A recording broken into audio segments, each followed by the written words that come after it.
Hitler had made a fortress of Europe. The Allies were counting on engineering advances to help breach it. Rockets, a menagerie of specialized tanks, the world's first computer, and other technological innovations paved the way to the biggest invasion in history. Now, D-Day Tech on Modern Marvels.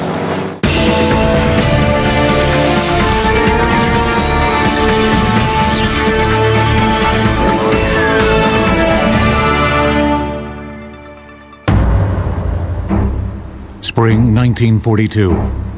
Continental Western Europe was under German control. Only England stood free.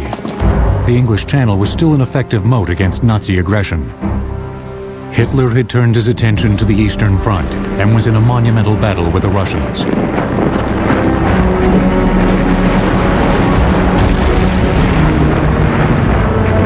America, having just entered the war, and Russia were anxious to open a Western Front, but the British were reluctant.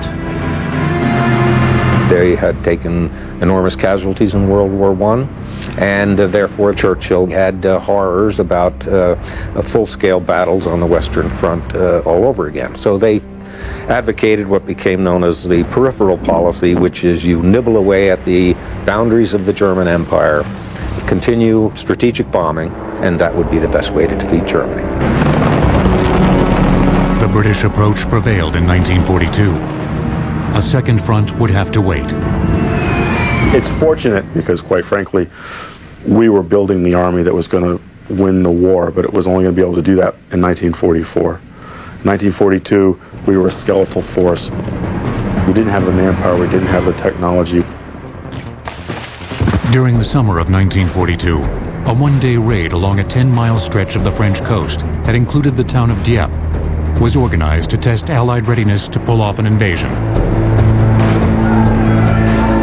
It was primarily a British managed operation. It was a Canadian division with some Britishers and some American Rangers, and they attempted to storm the port of Dieppe in August of 1942.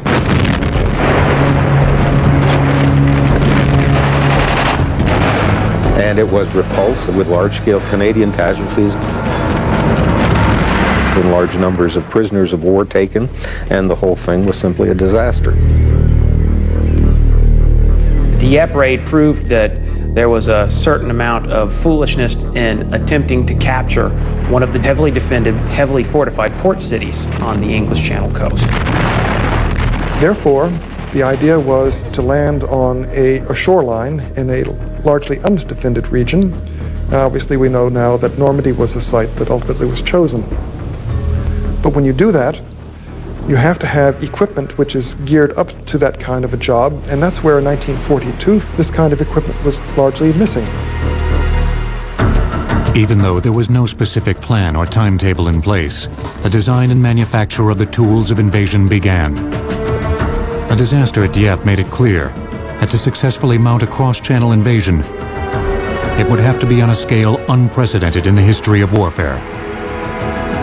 It was up to the industrial might of America to mass-produce the enormous numbers of weapons, transport ships, landing craft, and vehicles needed to land on open beaches in France and confront the German army on the fields of Europe. American-produced equipment began to pour into England in staggering amounts. It was often joked that Britain was going to sink under the weight of the growing stockpiles. The British, not having America's capacity for mass production, focused on developing smaller numbers of specialized equipment, including an array of modified tanks created by the 79th Armored Division under the command of Major General Percy Hobart. These inventive contraptions became known as Hobart's Funnies, and many were designed specifically to help the invaders get off the beaches and past German obstacles. Now, Hobart had designed different tanks to perform different duties, such as the Bobbin, which had this huge roll of canvas, if you will. Could get off the landing craft and then unroll this mat. And across this mat, other tanks could follow. You can now navigate off soft ground or impossible ground that you couldn't otherwise move. Another one were the fascines. These were tanks which carried logs. These logs were used to fill in tank traps. so that the other vehicles could move along behind them. One of the most important of the Hobart funnies was based on the Sherman tank. This was called the Crab. It was a flail tank. It had two projecting arms mounted to the side of the tank sticking out front, like the mounts of a bulldozer blade. And on this was a rotating drum. And on this drum were lengths of chain. And these chains would just fly, which is what they called a flail. They would flail around, and they would strike the ground with such force that they would explode German anti-tank Teller mines, just from the concussion of the hitting, so they'd clear a path in front of the tank. Most of Hobart's machines proved too eccentric for the American Army. The only one they decided to use was the duplex drive tank. It was a Sherman tank with standard treads for driving across land, and a set of propellers that could be engaged to move the tank across water. Of course, all of that's great, but the Sherman tank is a 37-ton vehicle, so even with propellers, you have to have a means of floating this thing. So what they developed is a canvas screen on struts that you can raise once the tank is about to go into the water. They had a wire frame, kind of like a 19th century hoop skirt. Once you're in the water, you can go at about 4 knots, which is not very fast. And the idea is to just get on land. British inventiveness was also directed at finding a solution for one of the biggest problems of an open beach invasion: how to get tons of supplies and thousands of vehicles off ships and onto dry land. The British came up with the idea of creating artificial harbors off the beaches. This was another benefit of the Dieppe raid. They knew we wouldn't catch a port real quick. We'd have to conquer it from the land, and we needed to have supplies coming in over open beaches for an extended period of time. In the summer of 1943, construction began on 2 enormous modular harbors, codenamed Mulberries, that would be transported in pieces to Normandy once the invasion began. Their various parts were built all over England and Scotland. Huge concrete blocks soon appeared along the Thames River. And German aerial reconnaissance saw these being built, and they had no idea what they were. They thought they were anti-aircraft forts. They didn't know what to make of them, and they never thought about an artificial harbor. As work progressed on the Mulberries, the Western Allies continued to amass their equipment and train their troops for invasion. But meanwhile, Russia continued to take tremendous casualties in its epic battle on the Eastern Front. In November of 1943, Franklin Roosevelt, Prime Minister Churchill met with Stalin at Tehran, Iran, to discuss post-war settlements, to discuss the Far East, for example, but also what came up was the invasion, the long-promised invasion. And Stalin repeatedly expressed doubts as to whether the Americans and British were serious about this. They had put it off so many times. And finally, it kind of came down to the matter, Stalin says, if you're serious about this, you will name a commander of this invasion. Have you yet? Which prompted Roosevelt then to make his decision to appoint Dwight D. Eisenhower as the overall commander of the invasion. With Eisenhower's appointment as Supreme Commander of the Allied Expeditionary Forces, the planning for D-Day intensified. Codenamed Operation Overlord, it had a location, the French coast at Normandy, and a timetable, late spring of 1944. A major deception campaign was undertaken to feed the Germans misinformation about the time and location of the invasion. They start Operation Fortitude, and the goal there is to convince the Germans of a couple of things. One, that we're going to land at the Pas-de-Calais, which is only 20 miles across the channel, and the other, that we have such a massive force that the initial landing, that's only just the tip of the spear. There's more to come. A pretend army division was created, called the 1st U.S. Army Group. FUSAG only existed on paper, in fake radio traffic, and some specially built props. We bring in set designers from the London Theatre and from Hollywood. Their job is to build fake trucks and planes. They have inflatable tanks, which you can inflate, and all of a sudden in a field you can have a whole armored division, which you conveniently let a German observation plane fly overhead and see. And after the plane leaves, you can deflate this division, move it down the road, and inflate it somewhere else. A great deal of effort went into the details of the Fortitude deception. But it was up to top-secret technology to prove the Germans were taking the bait. The secret code-breaking operations outside of London at Bletchley Park had been deciphering German radio messages, encrypted by the Enigma machine for most of the war. Just a little after the outbreak of the war in Europe in 1939, British code breakers, with the assistance of Polish and French cryptanalysts, had managed to reconstruct an Enigma machine. Looking very much like an electric typewriter, the internal workings of the Enigma, its wiring, its rotors and wheels, was able to convert plain text into ciphertext as a operator typed on the keyboard. But the German High Command often entrusted their communications to an even more complex encrypting device, the Lorenz machine. It produced an encoded message in the form of a teletype-style paper tape.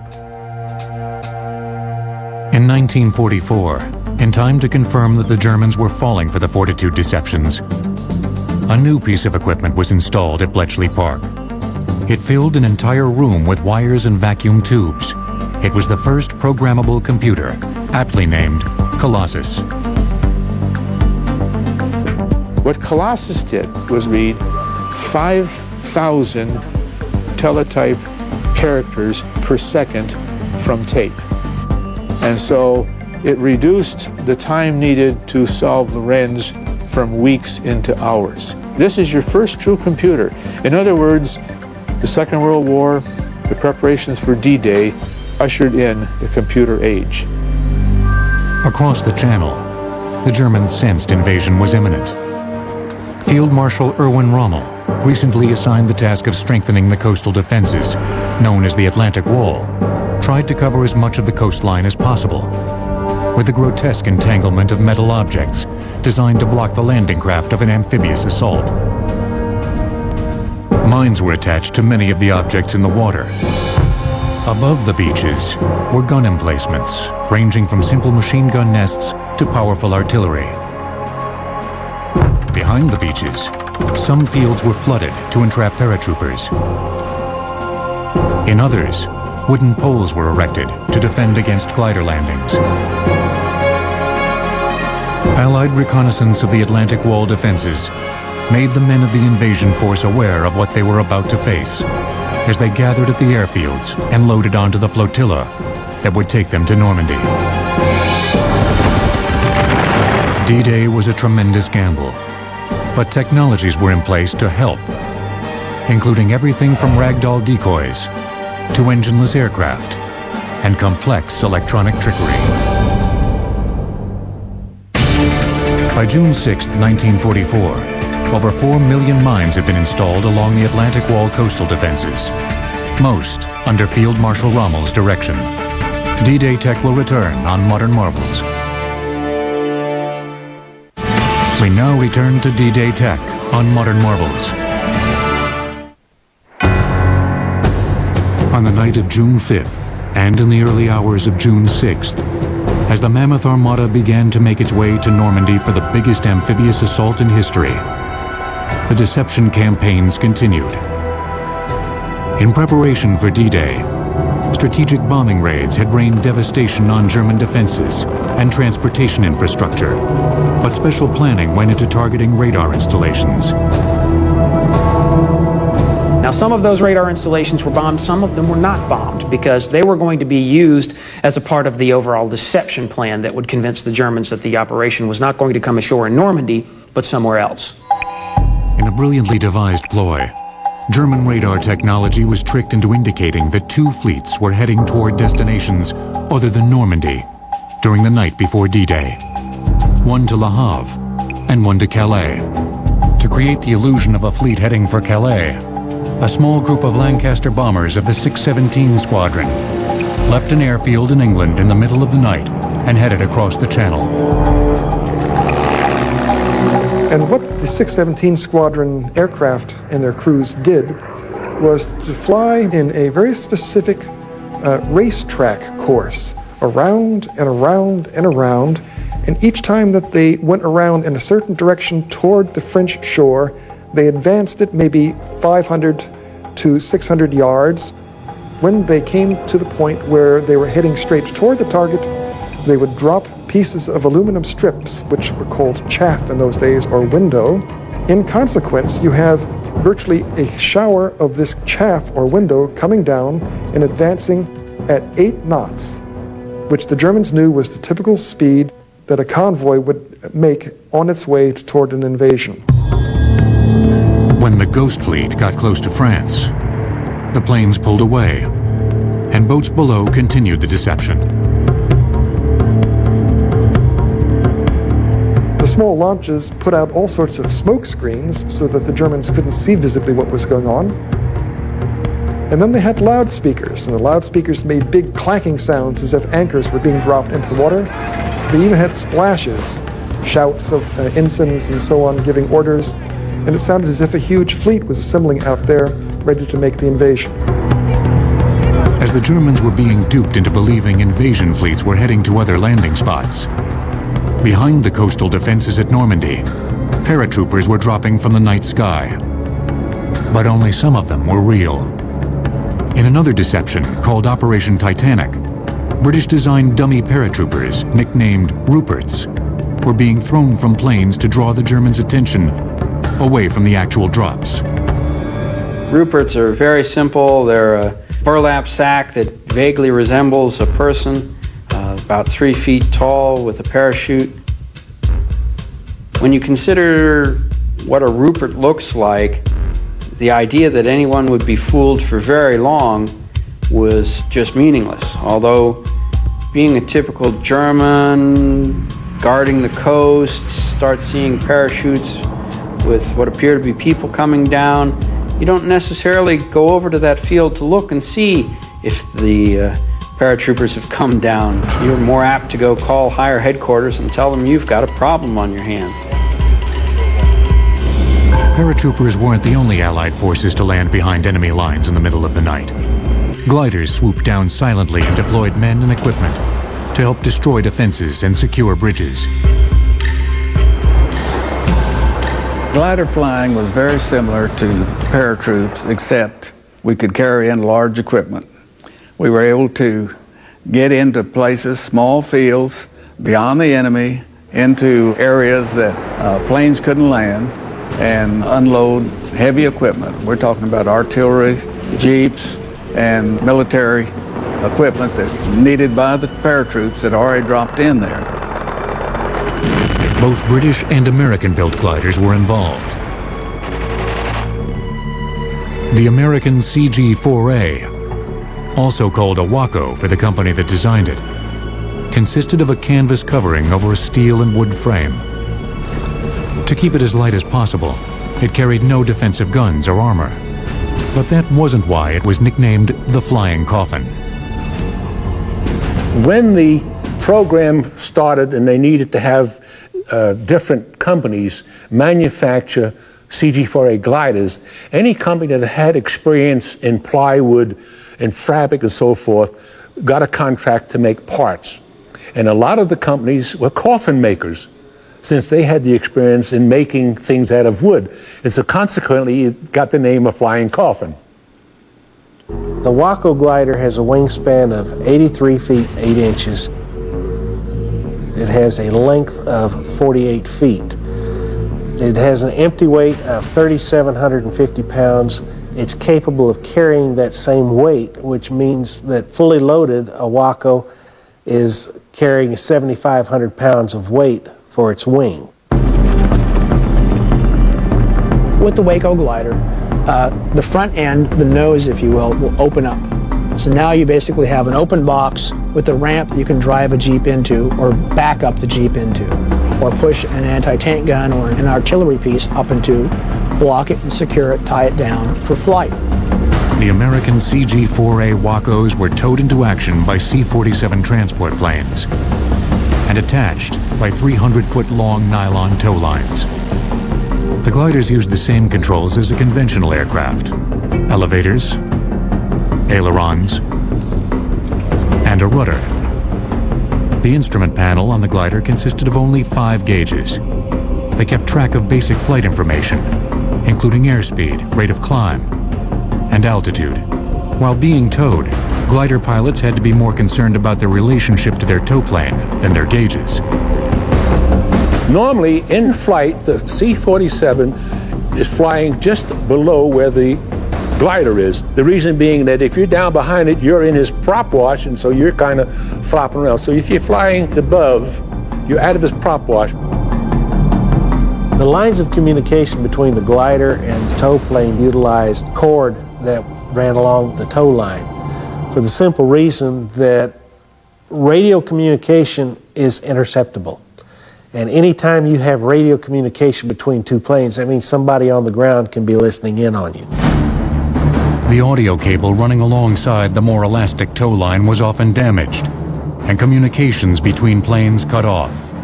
It wasn't a critical failure, because the most important message from the C-47, the order to release from the tow line, was delivered in a fail-safe way. They signaled us with a light out of their dome in the C-47. They gave us a signal. We had about 10 seconds, and then which was a red light, and then the green light came on, and we cut loose. And you didn't want to hang past the green light, because if you did, they'd cut you loose. The Waco glider was quite maneuverable, but carried a maximum passenger load of only 13 fully armed men. The British Horsa glider could carry double the cargo, but its design had its own drawbacks. The Horsa, having a wingspan only 4 feet larger than the Waco but weighing twice as much, means you've got a higher wing loading. That means you've got more weight per square inch of that wing, and in order to maintain flight, that means you've got to fly faster, and you come in faster and harder.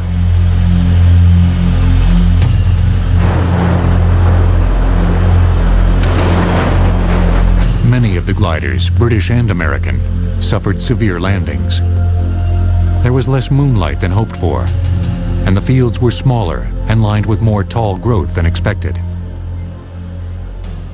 Even though almost all of the planes were damaged, most of the men and equipment managed to survive. The troops carried out their missions to capture objectives and hinder the Germans' ability to respond to the invasion forces that were about to tear into the beaches with the explosive technologies of bombs, artillery, and a device to hand-deliver TNT. The engineless CG-4A Waco glider, while appearing simple in its design, is actually made up of over 70,000 parts. D-Day Tech will return on Modern Marvels. We now return to D-Day Tech on Modern Marvels. Dawn, June 6th. The amphibious assault of Normandy, codenamed Neptune, had been delayed by 1 day because of storms. The seas were still choppy, and the weather far from ideal. Allied bombers roared overhead in a final attempt to weaken German coastal defenses, but many missed their targets due to the low cloud cover. Then it was the fleet's turn to open fire. Warships and the fearsome new technology of landing craft armed with over 1,000 rockets each bombarded the coast. The goal? To knock out enemy guns, blow holes through beach obstacles, set off mines, and kill or unnerve as many of the enemy as possible. It was the 1944 version of shock and awe. During the deafening barrage, men clambered off the transport ships into smaller landing craft that would take them to shore. When the Allied guns halted, it was time to hit the beaches. The British came ashore at Gold and Sword, the Canadians at Juneau, and the Americans at Utah and Omaha. The men at Omaha had it the roughest. Many of the German obstacles and gun positions had survived the opening air and naval barrages. One of the units first ashore are the amphibious engineers, and their job is to go ashore and blow gaps through the enemy wire. You know, here the Germans have laid strands of barbed wire entanglements up and down the beach. Well, your men can't just run through that, so they have to take out the wire. How do they do that? Bangalore torpedoes. Bangalore torpedoes. 5-foot lengths of 2 1/8 inch diameter pipe packed with explosive were simple yet effective. They're light enough that a man could carry 1 or 2 pieces, and so a squad or a platoon could carry a number of pieces. And when the path was needed through a barbed wire entanglement, you put on a nose cap and you kept pushing ahead pipe after pipe after pipe, put a blasting cap in your last piece of the Bangalore torpedo, set it off. The steel from the pipe, as well as the explosion, would blow a gap right through the barbed wire and also explode any mines in the gap. And that gave you a way to move forward. Once beyond the barbed wire, the Allies used 10-foot wooden rods with TNT attached to one end, called pole charges, to take out enemy bunkers. And the idea here is if you want to blow a hole through an enemy bunker, the assaulting infantryman or engineer has to run up under fire to the bunker, place the pole up against the bunker, knock one end firmly into the ground, and as he does that, the hinge plate will swing up flush with the bunker. And here you have all these blocks of TNT now firmly against the bunker. At that time, if he hasn't been killed by the Germans, will set the fuse and run like hell, at which time the pole charge will go off and hopefully blow a hole through the enemy bunker. Bringing the men to shore at Omaha was the smallest of the landing craft used that day, the LCVP. Each one carried just 36 men, but the flat-bottom boat rode high in the water, got the men past many of the submerged obstacles, and delivered them right up to the water's edge. The 36 men inside the squad bay could stand upright with packs on their backs, rifles in their hands, and when the boat beached itself and dropped the ramp, they could unload from the boat in a very, very short space of time. They could be off and in the battle. The LCVP, also known as the Higgins boat in honor of Louisiana shipbuilder Andrew Higgins, was an adaptation of a pre-war swamp boat he designed for use in bayou country. Higgins designed boats that were particularly adept at operating in shallow tributaries, in other words, swampy areas. And because of this early experience in designing boats that could operate effectively in shallow water, it was really a very simple transition for Higgins then to begin building boats that were capable of landing assault forces. It's got a big 6-cylinder gray marine engine in it with a twin disc transmission. The transmission's really unique in that it can go from forward to reverse at full power. This allowed easy reverse from the beach, so the boat could get off the beach once it dropped its load and go back and bring in more troops. The prop design of the LCVP was a channel prop that ran down through the hull and had a protective keel spine that ran out to the back of the boat. So the prop was somewhat enclosed and protected. It has an iron ramp in the front that was lowered by a series of winches and pulleys that were in the inside of the landing craft. But the hull of the landing craft was made of marine mahogany. It's basically a wooden boat with a steel ramp. Higgins Industries in New Orleans worked around the clock with a workforce that grew to 30,000 men and women to supply nearly 20,000 boats for the war effort.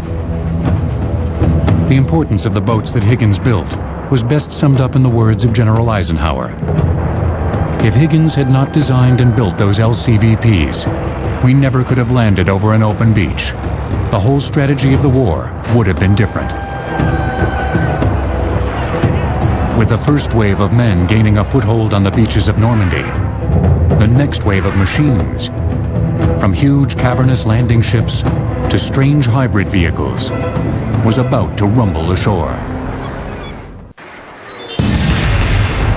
The afternoon of June 6, 1944, the German beach defenses at Normandy had been overwhelmed by a potent mix of advanced wartime technologies and bravery. An astounding number of landing craft and supply ships converged on the coast of Normandy. Their job? To start unloading the equipment and men needed to establish a beachhead and prepare for the push inland. When I looked back from the beach to the channel, to the sea, I was shocked by the number of crafts and ships. I couldn't see the horizon. There were battleships and cruisers and all kinds of landing craft coming in and going out. And I remember thinking at that time that this is the high point of my life. This is a tremendous operation. Over 5,000 vessels took part in the landings at Normandy. At 328 feet, the American-built LST, or landing ship tank, was the biggest. It had a drive-on, drive-off capability. What this did was it made it possible for the LST to take on a load of vehicles that could be everything from 2.5-ton trucks, or they could even be a platoon of Sherman tanks. The LST had 2 decks. The lighter vehicles were loaded onto the top deck, while the tanks and other heavy equipment stayed below. The craft's flat bottom enabled it to slide right up to a beach. The ballast tanks could also be adjusted so that your bow could be raised somewhat and the stern lowered a little bit, so that when it came into a Normandy shore, for example, it would be sort of like a goose landing slowly, tilted somewhat backwards, and you could come in closer for the offloading of your equipment. Once beached, the LST's large clamshell doors were opened and the ramp lowered for the quick unloading of its enormous cargo. If the angle of the beach kept the huge LSTs from getting close enough to shore, Rhino ferries were used to haul the equipment to land. Built specifically for D-Day, they were 41 feet wide and 176 feet long and made from steel pontoons. They were powered by 2 large outboard engines. LSTs were equipped with a dock that Rhinos were able to latch onto.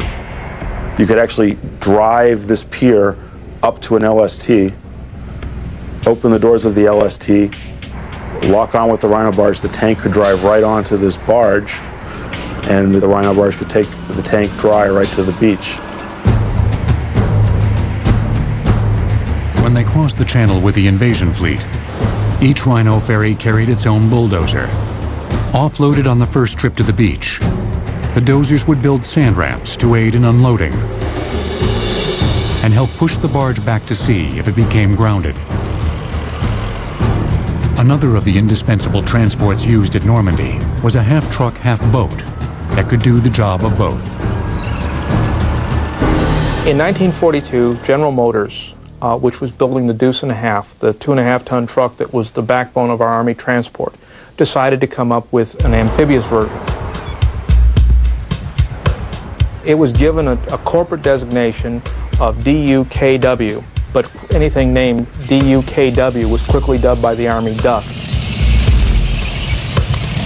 The 31-foot-long vehicle was shaped like a boat and had a hollow, airtight body for buoyancy.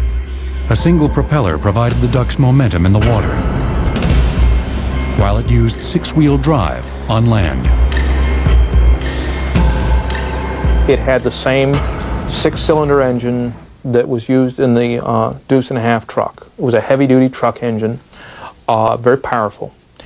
On road, it could give you the same performance as a truck. It could go 55 miles an hour. It wasn't wise to go that fast, but it would cruise all day at 35 without any trouble. On the water, it would, depending on the water conditions, it would go 5, 6, maybe 8 knots. It was not a speedster. It was not meant to be. With their ability to transport weapons, troops, and supplies from offshore ships directly to supply depots or fighting units, Ducks played a vital role in the complex logistics at Normandy. When enough armored vehicles and men were unloaded on the beaches of France, the invasion force began to penetrate the French countryside. Here the troops encountered natural obstructions that proved to be as problematic as any of Rommel's contraptions on the beaches. Hedgerows. A hedgerow It's an extended shrubbery that's been growing for about 600 or 700 years. And it's usually, although not invariably, but a lot of times, the basis for it was a crumbling stone wall. The problem with the hedgerows was that if you tried to scale them by tanks, the tanks moving up and over them, some of them 8-10 feet tall, it exposed the tank's soft underbelly and made them easy targets for German anti-tank weapons.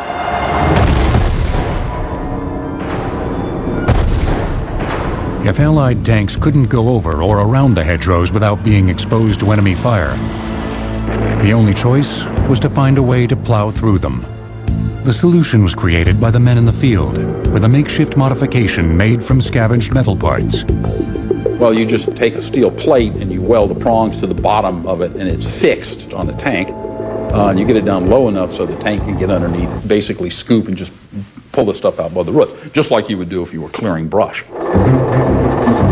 To me, a lot of this is what we call spontaneous innovation. I mean, the biggest innovative force that we've got is basically just ordinary American soldiers who come in from civilian life and they're trying to solve these problems. This sort of on-the-spot ingenuity gave the Allied forces the edge on a day-to-day basis. But two mammoth long-term engineering undertakings, built in secrecy, would help guarantee that the D-Day landings were just the beginning of the liberation of Europe.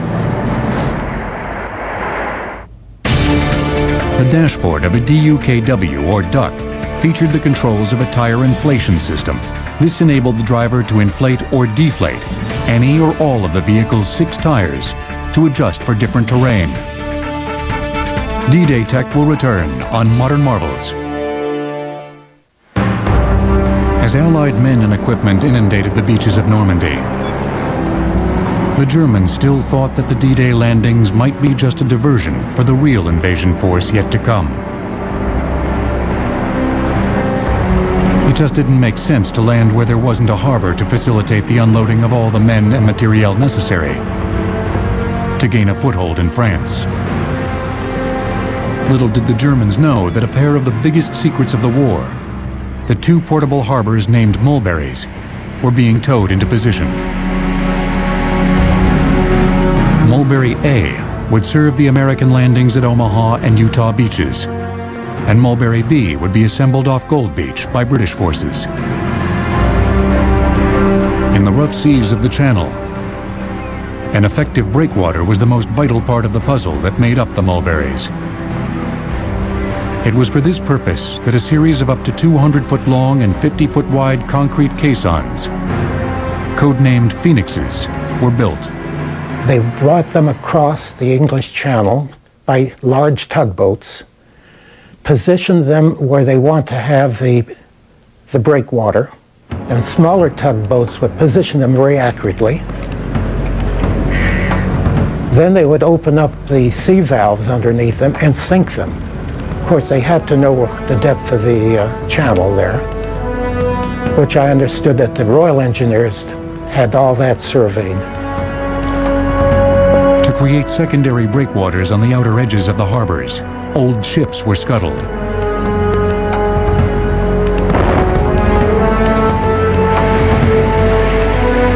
Along the areas that they wanted to protect, they sank merchant ships, old battleships, anything they could find that they didn't need anymore.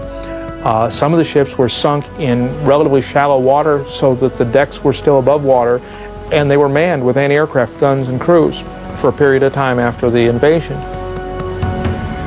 To provide a dock for ships to unload on, steel rectangular floating pierheads were built, with legs that allowed their platforms to rise and lower with the tides. Each Mulberry utilized 6 miles of flexible steel roadway. Flotation was provided by steel and concrete pontoons. This enabled the men and equipment being unloaded at the pierheads to drive over the water and arrive on dry land. On June 12th, after only a week, the American and British Mulberries were operational. And we could unload a huge amount of material just as if it was a natural port or harbor. It was one of the most creative things that we did during the D-Day invasion. But after only a week, disaster struck. The worst storm in 40 years came up and began to immediately cause casualties and damage to resources, most importantly to Mulberry A. This storm continued for several days, and the outer floating seawall started to break apart. Big pieces of this began hitting against Mulberry A and damaging and ultimately destroying most of it. The American Mulberry was beyond repair, and the British Mulberry was badly damaged.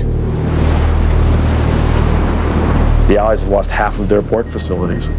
So what they do is they take what's left of Mulberry A, the American Mulberry Harbor, they bring it over to the British beaches, Mulberry B, to help build that harbor back up and get that functioning again. There was one more major technological challenge for the Allies to meet: how to guarantee a steady supply of fuel to the mechanized armies landing in France. The innovative solution was called Pluto, short for Pipeline Under the Ocean. In building an undersea pipeline, which is what they had to do, they had to come up with new technology. And rather than create something wholly new, they went to what they knew worked, which was undersea cables, transatlantic cables, which were flexible cables that were in short segments, connected and protected by a rubberized coating. For Pluto, 3-inch diameter steel and lead pipes were welded in lengths as long as 30 miles.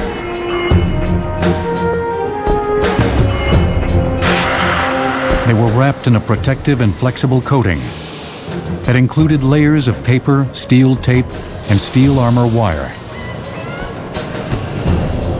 The entire project was ready by D-Day, but deployment was delayed for nearly a month because the Allies had difficulty capturing the planned destination site, the port city of Cherbourg. The heavy German resistance finally gave way on June 27th, but the Germans destroyed much of the port before relinquishing control. When Cherbourg was sufficiently rebuilt to receive Pluto, it only took about 10 hours to lay the pipelines across the 70 miles of channel. The lead pipes were deployed from the holds of ships, while the steel pipelines were unrolled off huge floating drums called conundrums. The first Pluto pipeline became operational on August 12, 1944. During the next several months, over 500 miles of pipeline were laid across the channel and over land to keep pace with the forces as they made their way east. Even though one of the Mulberries had been destroyed by a storm and the initial laying of the underwater pipeline had been delayed, these two engineering marvels helped the Allies ride toward victory.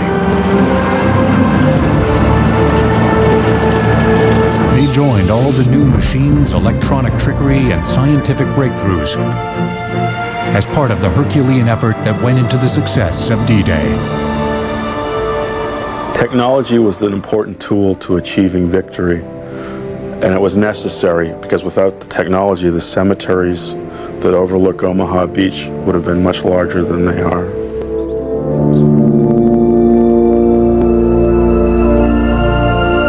It still stands alone among the world's great military enterprises as a vast, complex, and nevertheless a human endeavor.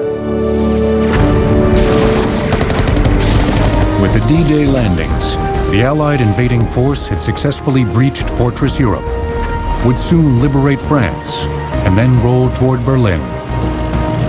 The technology the Allies developed for the ultimate military assault helped give them the advantage and change the direction of the war.